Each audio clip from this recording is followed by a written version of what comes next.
Moko kuom jodak e kaunti ma Migori dwaro ng'eyo kaka omenda maromo shillings milion 177 ma endo ket tenge masiro dongruok e kaunti no mageto gwenge mosedong' chien e weche mag dongruok mong'ere kaka Equalization Fund osetiyo ka giwacho ni chenro mag dongruok mathoth onego tim kod omenda mag mapod ok otim. Jopiny niyo mathoth.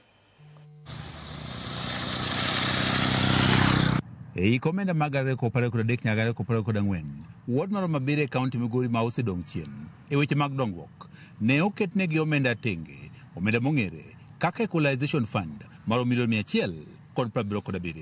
Moko kuom wards manoyudo omenda ne gin moting'o Kaler, Miuru Bay, North Kadem, Makala Kanyarwanda, Wiga, Wasimbete kaachiel kod Nyamosese Komosoko.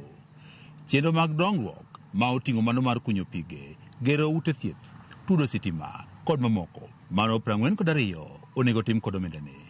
Kata kamano jopiny wacho ni thoth chenro gi pok otim, ka moko bende osetim to ok otieki, ka koro gigombo yudo ler kaka omenda ne osetiyo. Ward rep ma North Kadem Olimo Bonyo mane oyier mondo koro bedi kamiti mar Equalization Fund e lo jopiny e kaunti ma Migori wacho ni adiere ni moko kuom chenro gi osetim, ka moko bende pod okwamo nikech midhieche mathoth. For North Kadem Ward, osetim placenta, osekuny pi ma Kolanya, osekuny pi ma Kala, oseger dispensary Masere, to pok otim barabara Mandiwa, pok otim daraja ma Geng'adiel, to kendo pok olos sitima ma Kituka. Olemo ni midhieche gi ne ochakore ka jopiny ne oyiero chenro mag dongruok ma gidwaro mondo koro timnegi, to ne ok giketo omenda moromo ma inyalo tigo e timo chenrogo duto. Mistake motimore en mistake mochakore from jopiny themselves giwegi. And I want to be very specific. Kidhi Miuru had allocated 3.8 million.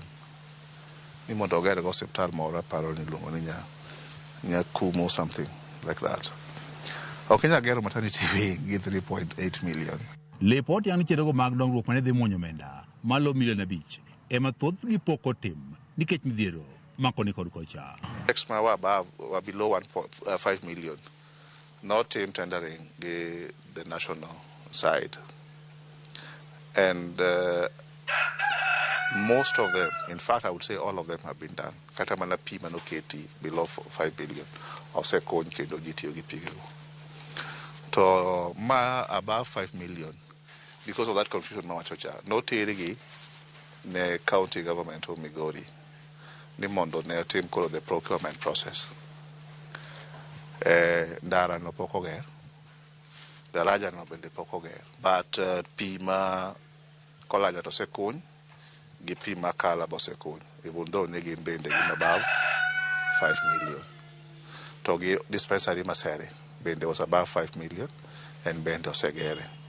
Dwaro nitiere mondo koro ket lai makare maneno ni omenda ni mar Equalization Fund oti kode kaka winjore kende kinde mowinjore. Ok ni keto japiny keto pesa ma iti ng'e ni pesa no ok dhi timo ok dhi time. Koro winjo be ni wayudo the technical team to advise jopiny sama iketo sama gi allocate pesa ne project.